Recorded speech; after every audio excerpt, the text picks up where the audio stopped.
Our program was launched on July 11th, and the application period is going to close at the end of this month. And then in September, the CARES subcommittee will be reviewing the applications, and in October is when the recipients are going to be announced. If by some chance you're unable to meet this deadline, or if you know of others who you feel will be interested in this program, but they'll unable to complete their application by this time, have no fear, because the next application period is going to open on March 15th of next year, and will close at the end of April.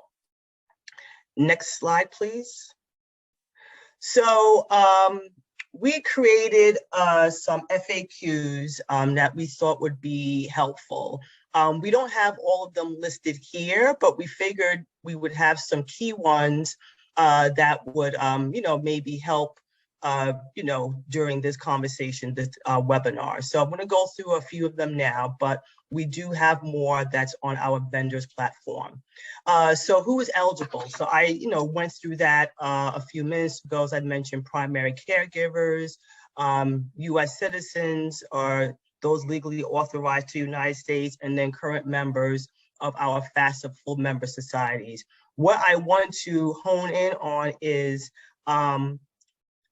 members of one or more of historically excluded communities with a dependent care need, right? So it's very important that this program, what we're trying to do is we're trying to help our scientific researchers from historically excluded communities.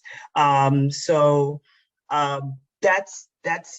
pretty much who we want to really try to do our best to help. So if you are, are part, of any of these bullets that I mentioned, caregiver, and you fall to any of these categories, you definitely can apply. Next slide, please. So how often can I apply, right? So eligible individuals can apply once per application cycle. Unsuccessful applicants may reapply for a future award cycle. So it's not like if you submit an application and you don't get chosen for whatever reason that you can't apply again during the next cycle. Individuals may receive one award every 2 calendar years and should not reapply until they're eligible to receive another award. Question that may be thrown out is, can my spouse or partner apply for an award in the same award cycle? The answer is no, only one award can be made per household. Next slide, please. Okay, so when is the application period? As I mentioned, it closes at the end of this month. The next one is going to be March 15th of next year. Can I apply outside the application period? We're only accepting applications during the application period, but if you reach out to us by our email here, diversity@faseb.org, express your interest, we can add your name to our email distribution list and let you know when the next cycle is. Next slide, please.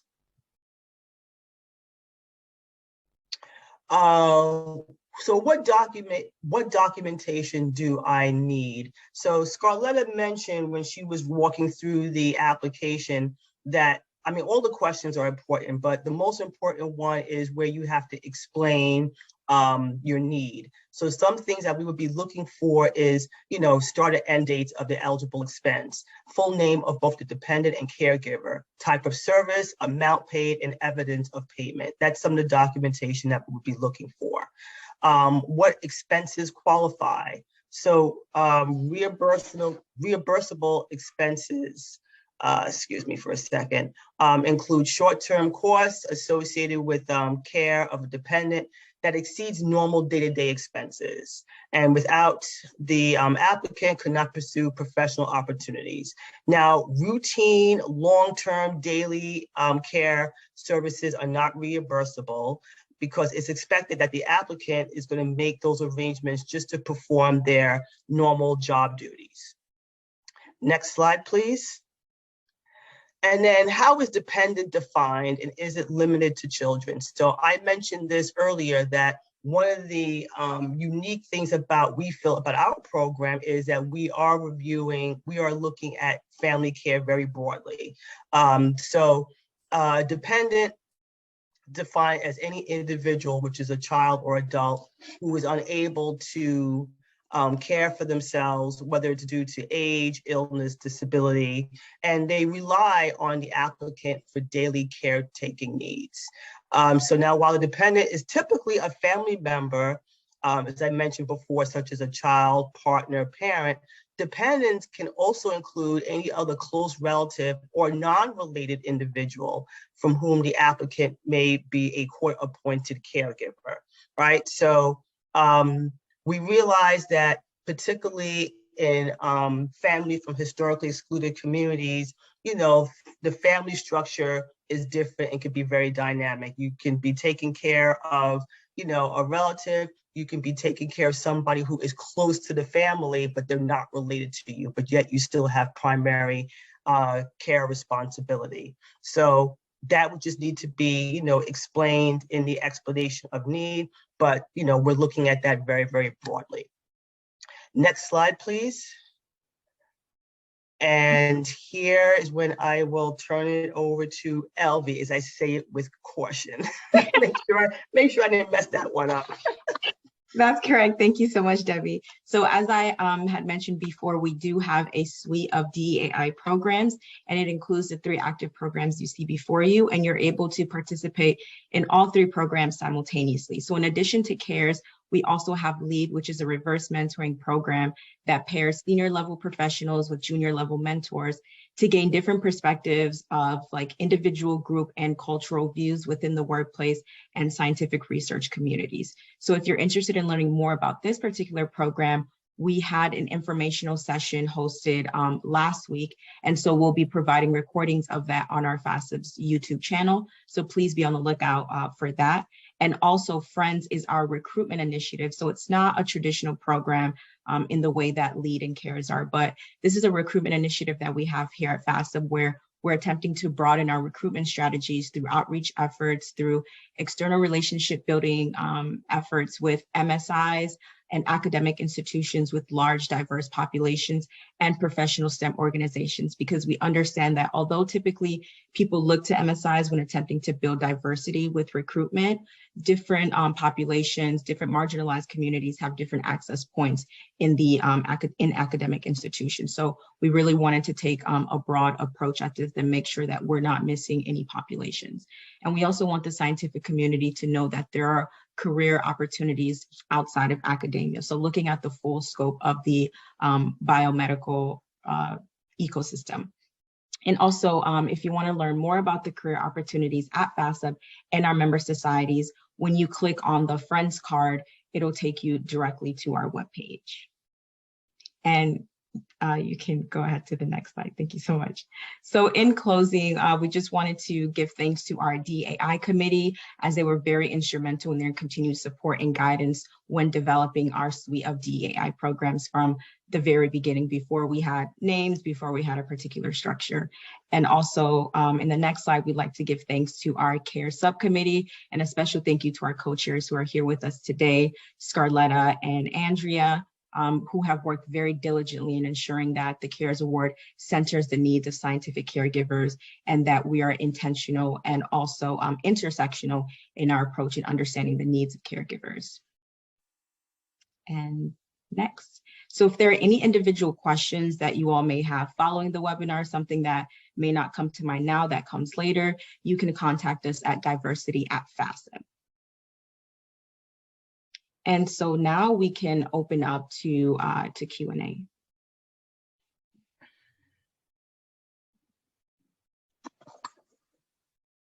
So if there are any, feel free to ask any questions in chat, any questions in the little Q&A button that they have. And if you also just want to, feel free to unmute and ask your questions in that manner, that'll be fine as well. And we would just ask before the first person asked a question, like anything that's like really personable, at least not to ask in this particular forum, we can speak to you outside of the webinar.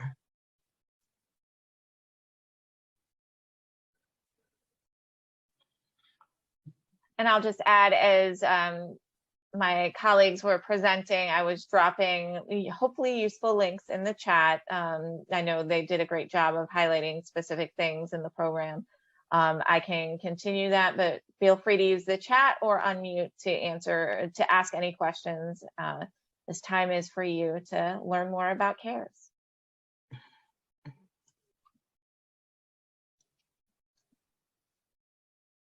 Any questions, comments?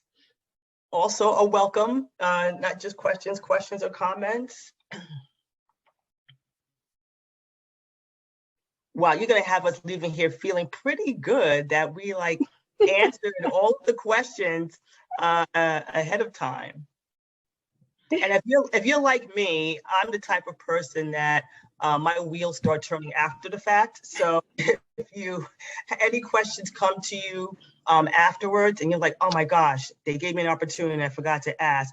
As Elvie mentioned, we have our diversity mailbox, we check it frequently. You can reach out to us that way as well. But, in the interim, we figured this would be a good forum if there's anything you want to discuss or ask. Yeah, while we're waiting, hopefully for some, comments or questions, I just want to, again, drive home what Scarlett primarily went over, which was how important the description of your need is going to be. And really think about, the need as it relates to you very specifically. Sometimes we think of needs as not being, there's a lot of like invisible need or kind of disadvantage or things related to kind of our surroundings or just in society broadly. So thinking about things that really strain on you as a professional, being able to pursue your career, get the training you need to move on and progress and have that upward mobility. So really try to represent yourself and why this award would be so important for you to have. I think maybe some of the things that could go along with that is having, more than one dependent. You could be a caregiver in many different types of caregiving roles. You could lack generational wealth. You could be a first generation college student. Just those types of things. You lack a support network. Maybe your family's in another country. Just think of things like that. Really try to think about some of the things you've had to give up to pursue the career track you're on and how that's affected your stability and security and continuing your upward mobility. So I just want to drive that home even more. Thank you. All excellent points. And we, encourage you, as if you're interested in applying for this award, to take all of that into consideration.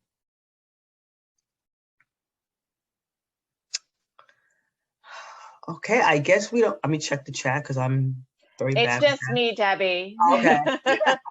It's always me in the chat trying to be helpful, but no, I'll take this as, that you laid out everything. I'm sure there will be questions afterwards. I do thank all of you for sharing the information about the program. We're really excited about this at FASEB, to help defray family care costs. And I just want to personally thank you and the rest of the subcommittee for all your hard work into making this a reality. So can't wait to have a bunch of applications. They're rolling in. They are rolling in. They are rolling in.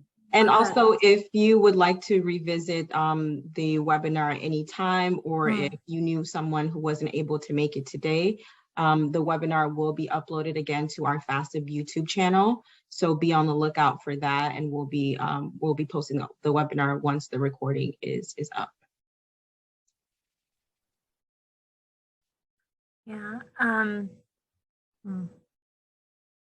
Oh, and also feel free, definitely like spread this in your networks. Like I'm sharing it on LinkedIn and Twitter and with my professional and personal networks. I think FASEB providing a awards program and support for caregivers, giving this kind of platform is really important for other institutions to see, because there should be more of this support, you know, being created for their communities. So just share this as a model as well. Like, more programs and institutions should be doing programs like this. Absolutely. Couldn't agree with you more. Okay, again, thank you all for joining us today. You get back like 29 minutes of your day. Don't spend it all in one place. But again, thank you all for joining us today. We really appreciate it. Thank you, everyone. Thank you. Thank you, everyone.